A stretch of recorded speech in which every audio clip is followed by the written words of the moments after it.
Magandang araw! This is talaga Pilipina vlogger a day in my life. For today's video ay nung nakaraang day off ko pa. Gara, no? Ngayon ko lang ginawa yung video. Ganun talaga, para hindi tayo maubusan ng i-upload. Uy, alam ko maraming makaka-relate dyan.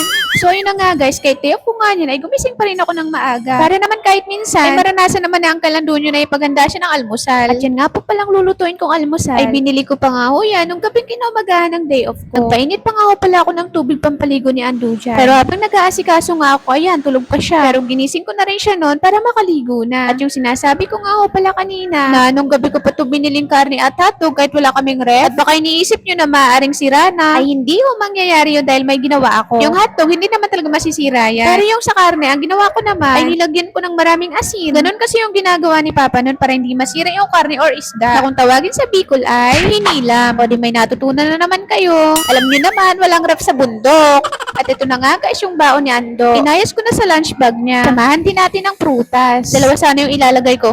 May sumisit-sit sa likod ko, itatlo ko daw. At ang ending, yan, siya na yung nag-request ng mga babaunin niya. Pati daw tong mix na, sige, ilagay natin. Akala mo tuloy magpipiknik lang sa office, no? At pati nga tong cookies, ay babaunin niya na rin daw. Ako, manginginain lang talaga to doon. Hindi. Mahirap talaga kasi pag walang baon doon, guys. Dahil doon sa branch na pinagjujutihan niya, walang bilihan doon. Ay meron naman, kaso ang mamahal talaga. Puro rich kasi nandun, kaya giginto rin mga bilihin. So, ayun na nga guys, yung baon niya. Alam niyo, kabigat niyan. Punong-puno ba naman yan eh. Tuwang-tuwa siya sa baon niya, oh. At yun guys, papasok na siya. At ang isa pa nga ako sa dahilan kung bakit ako maaga gumising niyan. Dahil plano ko nga ako sanang maglibot. Kaso ang dami ko na naman talagang sinayang na oras dyan. Tulad yan, pag alis ni Ando, nagtula-tulalers pa ako. Paano ba naman, kakasain ko lang kaya hindi pa ako makakapag-almusal. Kita nyo naman na inubos ko sa babaon na ni Ando yung kanin. Kaya nag-ayos-ayos na lang muna ako ng damitan namin. Dahil siguradong alas 10 pa maluluto yung kanin na sinain ko. Habang tinutupi ko nga itong mga damit ko ay nakita ko to. Naalala ko lang na binili ko pa to sa monumento. Kasama ko nun yung kaibigan ko at pares pa nga yung binili namin. Kaya hindi ko to tinatapon or pinapamigay dahil nga remembrance. Binili namin yan 2019 pa. At habang nag-aayos-ayos nga ako talagang nagugutom na ako guys. Kaya naman fast forward na natin ng very light. At guys, alam niyo ba kung anong oras na yan? 11 na.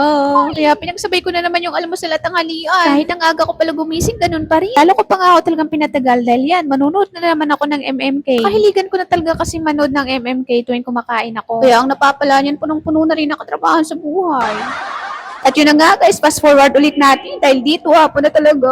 Paano ba naman, naaliw na naman ako manood. Alas 10 nga ako kumain, alas 12 naman ako natapos. Mabuti na lang yung araw na yan, unti lang naman yung labahin namin. Kaya kinusot ko lang yan, mga uniform at lunch bag lang naman yung nilaban ko niyan. At pagkayari nga niya, nagpahinga ako saglit. Then yun, naligo na rin ako. At bago nga ako gumayak niyan, ay matagal ko talagang pinag-isipan kung tutuloy ba talaga ako. Pagdating kasi sa gala, palagi ako nag-aalangan. Lalo na kung wala akong mapiling magandang isusuot. O diyan, okay na nga ako dyan sa suot ko. Tutuloy nga ako lumabas dahil dito. Pero guys, tong final decision na lalabas na talaga ako, ay hindi nga ako naging komportable dun sa suot kong pants kanina. Kaya ang ending, nagpalitan naman ako ng pants. At yun guys, naglalakad nga ako pala kami hanggang dun sa sakayan. Dahil dito sa tapat ng bahay namin, na ibang way naman yung mga jeep. Dahil tutuloy nga ako pala ako niyan sa may SM Santa Rosa. Alanganin na nga yung gala ko, alas 4 na. Ay, malapit na uwian ni Ando. Tapos ngayon ko pa naisip kumala kung kailan malapit na umuwi yun. Kaya naman pagdating ko dito sa SM, ay dumiretso na agad ako dito sa pwesto ng Ian Darcy. Ayan, dito lang to sa first floor nakapwesto. At yun nga yung price nila, 3 for 1,100. Pero ang binibili ko ay pa isa-isa lang. Kaya ang price ng isang piraso, 400. Pero sulit talaga to guys, napakabango, promise. Kaso hindi pala sila nagre-refill. Hindi katulad sa ibang pabango tulad ng aficionado, nagre-refill sila. Pero ang Ian Darcy ay hindi pala. Ayun, bili talaga ng bago. At guys, ipapakita ko nga rin ho pala sa inyo to. Ito nga ho pala ang perfect spot ng SM Santa Rosa. Ganda no, lalo na pag Christmas. Yan, ang dami ang tao. At dyan naman ho sa baba ginaganap pag may mga events ang SM. Yan, sarap din tumambay dyan. At ngayon, may ipapakita naman ho ako sa inyo. Ito lang naman yun, guys. Dahil ang SM Santa Rosa Laguna nga, ay isa lang naman sa may ice skating area. Ayan o, kaso ngayon walang masyadong tao. Solong-solo tuloy ni baby girl, oh. Pero nung nakaraang pagpunta ko dito, naku, punong-puno ng tao dyan. Kaya kung gusto mo ma-experience yung ice skating yan, pwede kang pumunta dito sa SM Santa Rosa. At dahil ipakita ko na nga ako sa inyo, ay bababa na nga ako dahil ayoko talagang gabihin. Lalo na't napakahirap pala sumakay pa uwi dito. Yun nga pala guys, napakalala din talaga ng traffic sa harap ng SM na to. Pero bago nga ako pala ako umuwi, ay kumain din muna ako dito sa Chowking. Para naman ma-feel ko na gumala din talaga ako pag umuwi akong busog, 'di ba?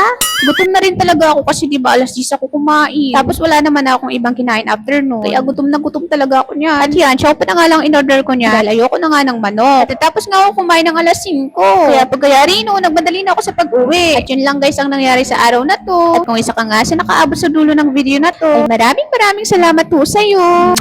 Babush, God bless. Pupunta na lang ako niyan dun sa sakayan. Bye-bye na.